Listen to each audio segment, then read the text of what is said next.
ஏசாயா 4ஆம் அதிகாரம் 1ஆம் வசனம் முதல் 6ஆம் வசனம் வரை. அந்நாளில் 7 ஸ்திரீகள் ஒரே புருஷனை பிடித்து, நாங்கள் எங்கள் சொந்த ஆகாரத்தை புசித்து எங்கள் சொந்த வஸ்திரத்தை உடுப்போம், எங்கள் நிந்தை நீங்கும்படிக்கு உன் பேர் மாத்திரம் எங்கள் மேல் விளங்கட்டும் என்பார்கள்.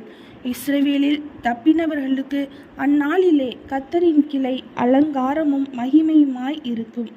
பூமியின் கனி அவர்களுக்கு சிறப்பும் அலங்காரமாய் இருக்கும்.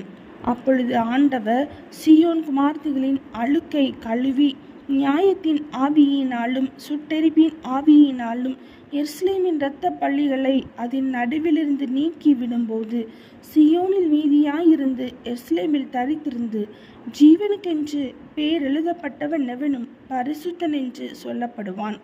அப்பொழுது கர்த்தர் சீயோன் மலையிலுள்ள எல்லா வாசஸ்தலங்களிலும் அதன் சபைகளின் மேலும் பகலில் மேகத்தையும் புகையையும் இரவில் கொழுந்து விட்டு எரியும் அக்கினி பிரகாசத்தையும் உண்டாக்குவார்.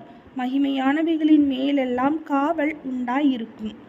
பகலிலே வெயிலுக்கு நிழலாகவும் பெருங்காற்றுக்கும் மழைக்கும் அடைக்கலமாகவும் மறைவிடமாகவும் ஒரு கூடாரம் உண்டாயிருக்கும். ஏசாயா 4ஆம் அதிகாரம் முடிந்தது.